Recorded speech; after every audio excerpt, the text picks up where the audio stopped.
Wait, no. Oh no, what is this? Just die already, please!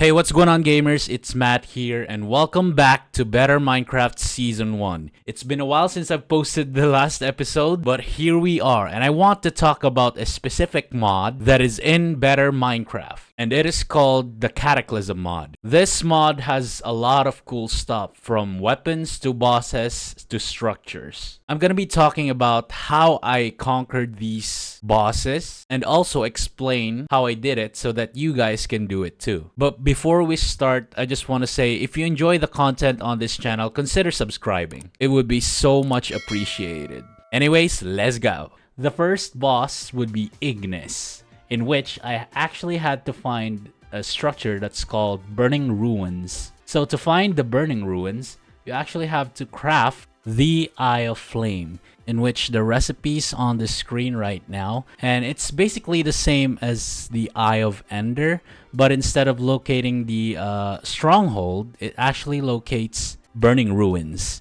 and the Burning Ruins is located at the Nether. So yeah, it's gonna be hard to traverse the terrain, because lava's gonna be a lot, and there's also gonna be like walls and stuff.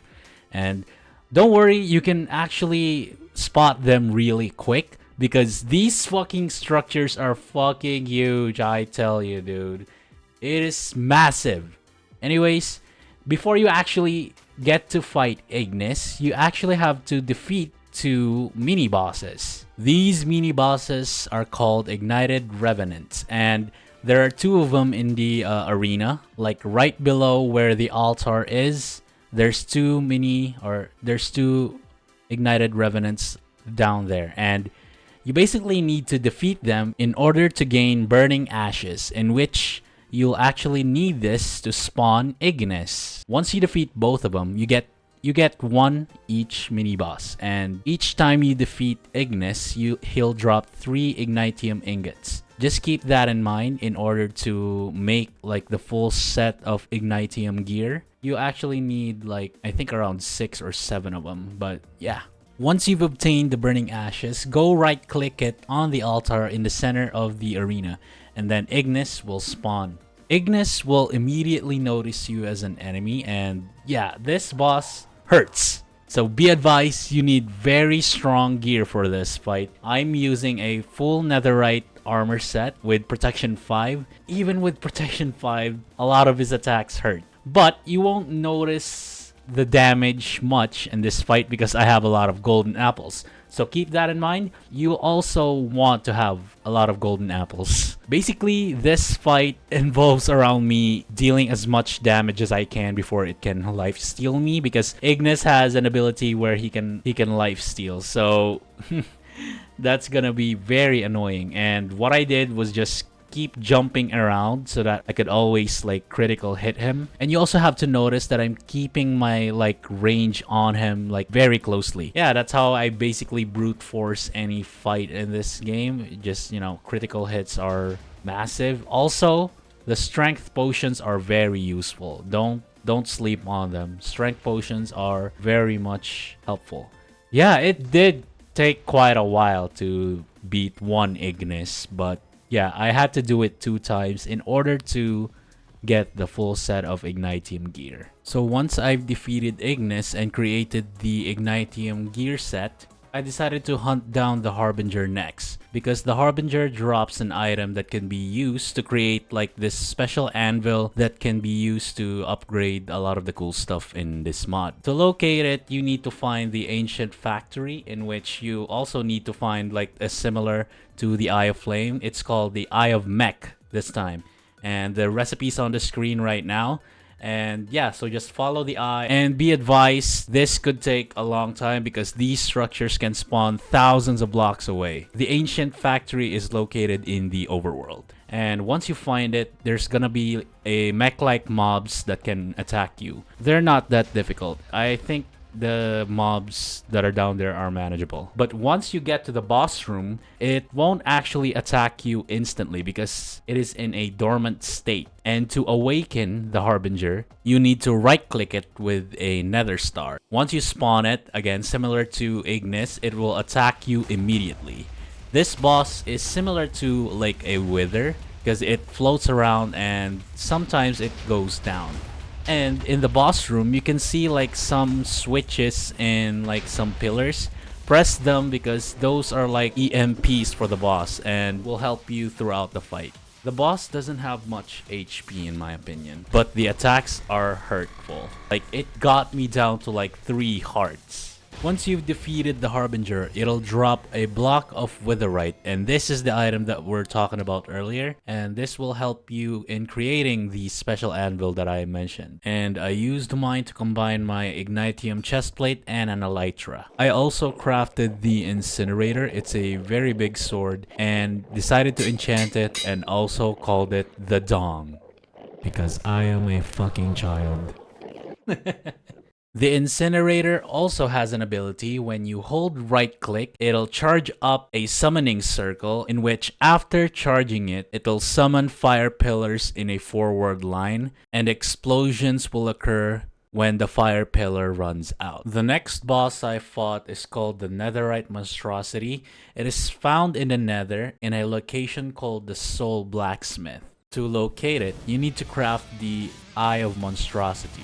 This boss fight was really one of the easiest because I just bombarded with a bow when it pushed me down a level. I was able to easily defeat it. Once you defeated the boss, it'll drop 3 items. One is the Infernal Forge, which is basically like a big hammer weapon. The second one is the Monstrous Horn, in which is an item which you can use to craft the Monstrous Helmet. And lastly, the Lava Power Cell, in which it is used to tame the little Netherite monstrosity that you get to craft.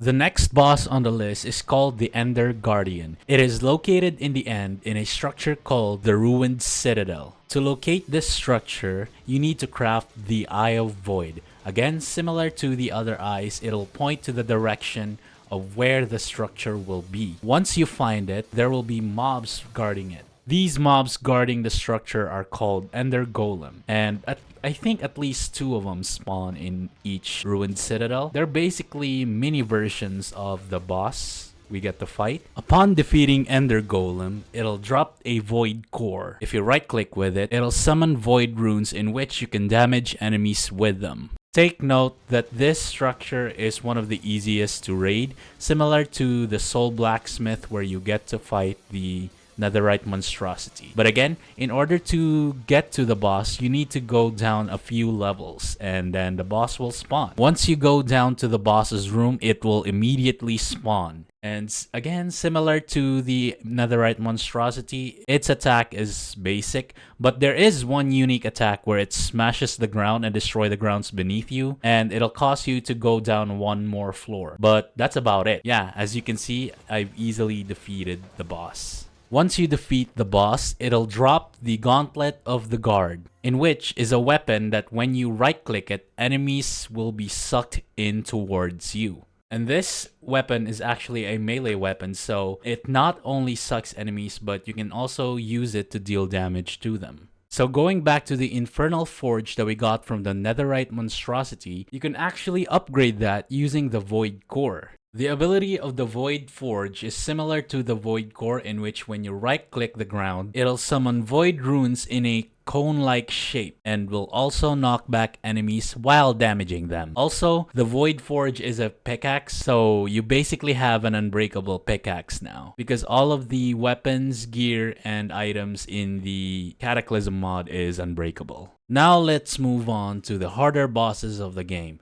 First up, we have Leviathan. Leviathan is located at the Sunken city, in which you could locate with an Eye of Abyss. The structure naturally spawns in the ocean biomes. And heads up, before you want to fight Leviathan, you need to actually spawn him using the Abyssal Sacrifice. And to craft the Abyssal Sacrifice, it requires a lot of ingredients, in which is on the screen right now. So go take your time and collect these items. There are two items that are not vanilla Minecraft, in which is the Athame or Athame, I don't know how to read that, and Coral Chunk. The Athame is obtained by killing either a Deepling Priest or a Deepling Warlock. These enemies are annoying because a lot of them actually has poison, so yeah, be mindful of that. Now, to obtain the Coral Chunk, you need to defeat the Coral Sus. Yeah, great name. The coral sus can be found easily because they're fucking huge. But there's an area in the Sunken city where there are caged coral sus and it'll be easier for you to defeat them. But once you've obtained all of the items, you can now craft the Abyssal Sacrifice, in which is needed to spawn Leviathan. But another thing to note about Leviathan is that during the fight, the Leviathan will apply debuffs to you. But there's actually a way to negate those debuffs, and that's by consuming blessed amethyst crab meat. And to obtain this item, you need to kill a specific mob that spawns in lush caves. Amethyst crab meat can be obtained by killing an amethyst crab. An amethyst crab spawns in lush caves. Be advised though, amethyst crabs are very rare to spawn. It took me hours just to find one. Luckily, I obtained 8 by killing one. And after you get amethyst crab meat, you can bless the crab meat into the altar that's near the amethyst blocks and budding amethyst shits. And after blessing the crab meat, you are now ready to take on Leviathan. During the fight, Leviathan will debuff you, so consume those blessed amethyst crab meat and you'll be good. As you defeat the Leviathan, it'll drop 2 items. The Leviathan egg and the title claws, in which the title claws are actually one of my favorite things in a mod. It's essentially a grappling hook that'll let you become Spooderman. Spooderman does whatever what Spooderman does. The next boss is called Maledictus, located at a frosted prison in snowy biomes. You can locate a frosted prison by crafting the Eye of Curse. But be advised, there are many hostile mobs in the structure. There are 3 common hostile mobs, which are called Droger, Elite Droger, and Royal Droger. There's also a mini-boss that you get to face before actually going into the boss room. It is called the Afterganger. I don't actually know how to pronounce this name. This mini-boss is tough, so be careful. Before actually going into the boss room, you'll see 2 treasure rooms to the left and right side of the entrance. I'd advise you to take precaution because these treasure rooms are actually guarded by an Afterganger right up above, and I learned that the hard way. Bro! Oh, fuck you, dude. Die, you piece of shit. That's for fucking scaring me. That's what I thought, bitch!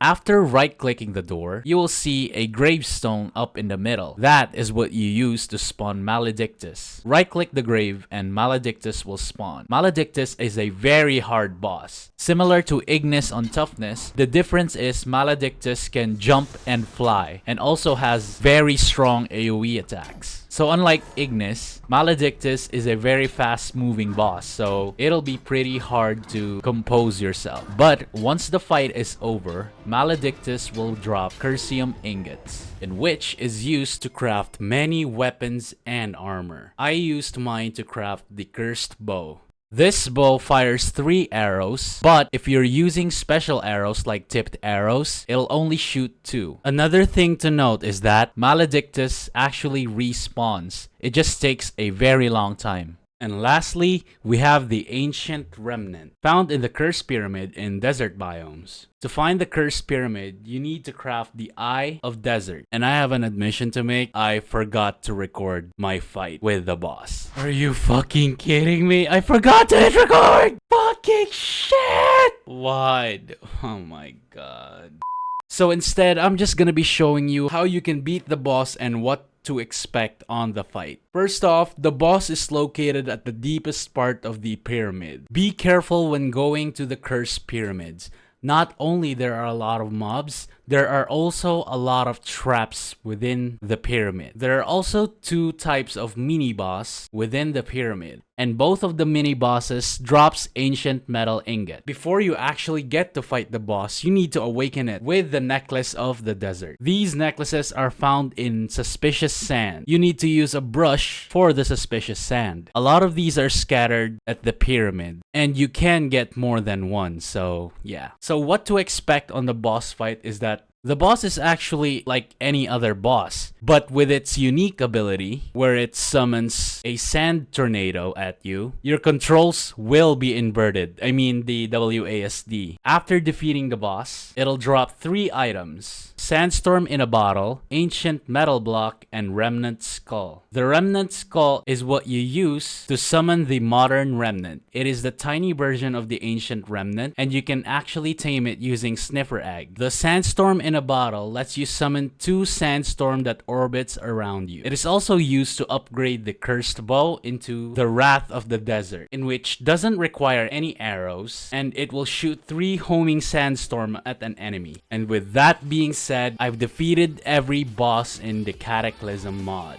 I still have a lot of stuff to collect, but that's going to be for another video. Anyways, thank you gamers so much for watching the video. This video took a very long time to edit because I had so much footage to sort through and it was just a mess. Also, I also had a lot of projects going on in college, but yeah. This video helped you out, or if you enjoyed watching it, be sure to subscribe and hit that like button. It'll be so much appreciated. Anyways, I'll see you all soon with a new video that I've been working on. Bye!